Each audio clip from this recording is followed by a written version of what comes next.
Guys welcome to our YouTube channel. जैसा कि thumbnail से आप लोगों को पता चलेगा कि आज हम लोग यहाँ पे बात करने वाले हैं कि अगर आपका कोई भी केसेस वहाँ पे चल रहा है सिविल कोर्ट में, तो सुप्रीम कोर्ट ने एक महत्वपूर्ण फैसला दिया है जिसके थ्रू आप लोग वहाँ पे जल्द से जल्द अपने केसेस में फैसला करवा सकते हैं। तो इसके बारे में पूरा डिटेल से देखेंगे तो वीडियो में लास्ट तक बने रहिएगा। वीडियो अच्छा लगे तो वीडियो को लाइक, चैनल सब्सक्राइब कर लीजिए। मैं advocate Om Prakash and forensic expert OP Sahu and associate law firm Ambikapur से आप सभी लोगों का स्वागत करता हूँ। अगर आप लोगों की कोई भी कानूनी समस्या है और आप लोग मेरे थ्रू पर्सनली कंसल्ट करना चाहते हैं तो डिस्क्रिप्शन बॉक्स में एक व्हाट्सएप नंबर दिया हुआ है जिसके थ्रू आप लोग अपॉइंटमेंट बुक कराते हुए मेरे से बात कर सकते हैं। तो चलिए शुरू करते हैं। तो सबसे पहले हम लोग आज यहाँ पे देखेंगे सेक्शन 47 के बारे में। आप लोगों को पता होगा कि जो सिविल केसेस हैं उसमें जो है आदेश होने में, ऑर्डर होने में, डिग्री प्राप्त करने में बहुत लंबा समय लग जाता है, लेकिन वहाँ पे डिग्री या ऑर्डर प्राप्त करने के बावजूद भी उनको जो है आगे चल के परेशानी का सामना करना पड़ता है, क्योंकि उनके द्वारा जो है फिर उसके एग्जीक्यूशन के लिए लगाया जाता है। एग्जीक्यूशन का मतलब ये समझ सकते हैं कि आपके फेवर में कोई ऑर्डर हुआ बट उसको आप एप्लीकेबल कैसे कराएंगे। मान लेते हैं आपके फेवर में कोई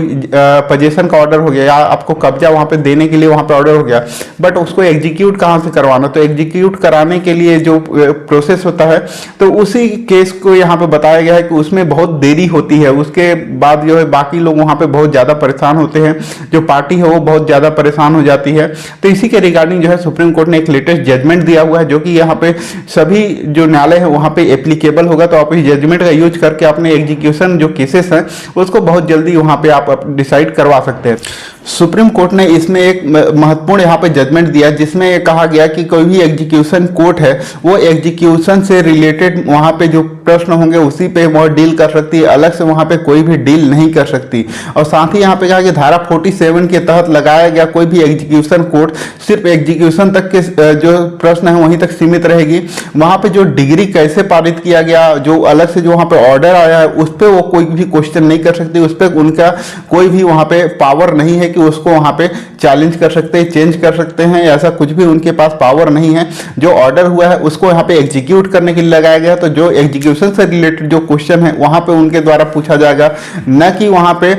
जो डिग्री हुआ है उस पर उनका कोई पावर नहीं कि वो उस चीज को चेंज कर सके या उस पर कोई आदेश कर सके। एग्जाम्पल के तौर पे समझते हैं, मान लेते हैं कोई भी वहां पे पोजीशन का आपको ऑर्डर हो गया, मतलब आपको वहां पे कब्जे के लिए ऑर्डर कर दिया, तो वो जो ऑर्डर कर दिया तो उसको एग्जीक्यूट कराने के लिए वहां पे पूछा जाएगा कि किसके नाम पे एग्जीक्यूट करना है, कौन वहां पे पार्टी है, ठीक है, किसको वहां पे जो है बेदखल करना है, बस ये सब यहाँ पे पूछा जाएगा। आपको डिग्री कैसे प्राप्त हुआ उस पर रिलेटेड जो भी एविडेंस है उस पर कोई भी क्वेश्चन इनके द्वारा नहीं किया जा सकता है। पक्षकारों और उनके प्रतिनिधि हैं उनसे एग्जीक्यूशन से रिलेटेड प्रश्न नहीं पूछा जाएगा, अलग से नए मुद्दों का वहां पे कोई भी निर्धारण नहीं करेगा। तो चलिए आज का जो जजमेंट है उसके बारे में हम लोग यहाँ पे देख लेते हैं। तो जजमेंट का नाम है प्रदीप मेहरा बनाम हरिजीवन जे जेठवा, सिविल अपील नंबर है 6375/2000। इस केस के फैक्ट के बारे में थोड़ा समझ लेते हैं। इसमें जो है जो बुजुर्ग मकान मालिक है उनके द्वारा सिविल अपील जो है सुप्रीम कोर्ट में दाखिल किया गया था हाईकोर्ट के आदेश के खिलाफ। तो उसमें क्या हुआ था, सबसे पहले यहाँ पे जो है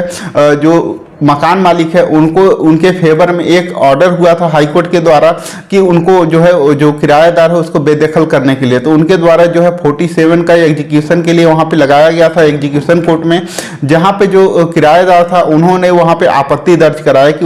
और उनको इसलिए बेदखल के लिए किया गया था कि उनके जो किराए में है वो चूक हो गई थी, उनके द्वारा किराया नहीं दिया जा रहा था, इसीलिए उनको अधिकार था कि वो जो किराएदार है उसको वहां पे खाली करा दिया, बेदखल कराया जा सके। तो उनके फेवर में ऑर्डर हो गया, तो फिर एग्जीक्यूट कराने जब गए तो वहां पे जो है एग्जीक्यूशन के समय जो है उनके द्वारा जो किराएदार थे उनके द्वारा उस पर आपत्ति वहां पे की गई। एग्जीक्यूशन जो है वो यहाँ पे चलने योग्य नहीं है क्योंकि उस समय मेरे किराए में कोई भी चूक नहीं हुई थी, इस तरीके से उनके द्वारा उसमें डिनाई कर दिया गया। जो वहां पे जो एग्जीक्यूशन कोर्ट है उसमें वहां पे आदेश कर दिया गया, उनके जो आपत्ति था उसको वहां पे एक्सेप्ट नहीं किया गया। अब एक्सेप्ट नहीं किया गया, जो वहां पे ऑर्डर हुआ उसके खिलाफ जो है जो किराएदार थे उन्होंने जो है हाईकोर्ट में वहां पे अपील कर दी। तो जब हाईकोर्ट में अपील कर दी तो उसके बाद हाईकोर्ट में वहां पे अपील करने के बाद जो वहां पे जो मकान मालिक थे वो वहां पे परेशान हो गए क्योंकि उनको ऑलरेडी उनके फेवर में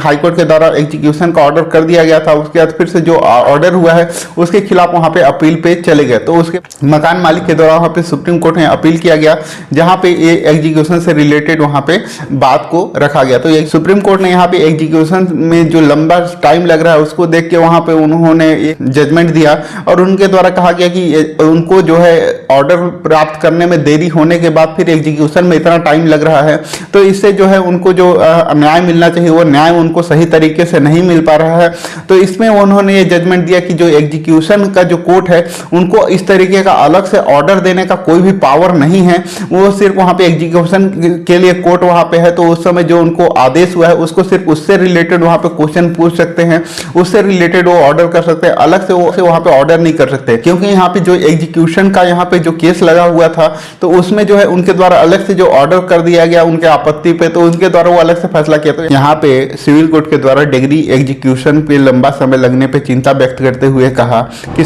जो सिविल मुद्दे हैं उनमें जो है ऑलरेडी ऑर्डर होने में समय लगता है, उसके बाद एग्जीक्यूशन का केस लगता है, एग्जीक्यूशन का केस वो न्यू केस लगता है लेकिन उसमें जो है बहुत समय लगता है, वही यहाँ पे सुप्रीम कोर्ट का वहाँ पे एक चिंता का कारण बना हुआ है। कोर्ट ने यहाँ पे हाई कोर्ट को यहाँ पे निर्देश दिया कि उनके द्वारा जो है एग्जीक्यूशन का जो केस है, जो अपील है, उसमें हस्तक्षेप न करके मामले को अनावश्यक रूप से 2 दशक तक खींचा। मतलब वहाँ पे 2013 का मामला था जो कि अभी 2023 तक अभी तक वहाँ पे फैसला नहीं हुआ है। तो इसको लेके वहाँ पे हाई कोर्ट को यहाँ पे कहा गया कि उनके द्वारा जो इसमें हस्तक्षेप नहीं किया गया, यानी उनका जो अपील है उसको स्वीकार कर लिया गया, उसको रिजेक्ट कर देना था और जो वहाँ पर उनके खिलाफ जो मामला था उसको वहाँ पे एग्जीक्यूट कराना था। तो इसमें जो है हाईकोर्ट ने उसमें कोई भी हस्तक्षेप नहीं किया, तो वो यहाँ पे एक कारण है, चिंता कारण है। उनको उनके द्वारा ये ऑर्डर दिया गया कि यथाशीघ्र इनको जल्द से जल्द इस केस को निपटारा किया जाए। इसमें मेन गाइडलाइन ये है कि यहाँ पे कोई भी एग्जीक्यूशन के जो केस मामले होंगे उसमें जो है सिर्फ वहाँ पे एग्जीक्यूशन से रिलेटेड वहाँ पे क्वेश्चन जाएगा और अलग से कोई वहाँ पे ऑर्डर नहीं होगा, अलग से कोई भी आवेदन वगैरह आप उसमें नहीं लगा सकते। आई थिंक आप लोग सब समझ गए होंगे कि अगर आपको कोई भी ऐसा मामला आता है एग्जीक्यूशन से रिलेटेड तो आप उसमें जल्द से जल्द इस जजमेंट के थ्रू आप लोग जल्द से जल्द फैसला करवा सकते हैं। सभी लोगों से रिक्वेस्ट है कि आप लोग वीडियो देखते हैं बट सब्सक्राइब नहीं करते हैं। 4% लोग सिर्फ सब्सक्राइब किए हुए हैं, 95% लोग अभी तक सब्सक्राइब नहीं किए हैं। तो आप जल्द से जल्द आप लोग सब्सक्राइब करें मेरे चैनल को और मेरे को सपोर्ट करें ताकि आप लोगों को इस तरह का और भी आगे वीडियो ला सकूं। वीडियो को लास्ट तक देखने के लिए आप सभी लोगों का धन्यवाद। जय हिंद, जय भारत।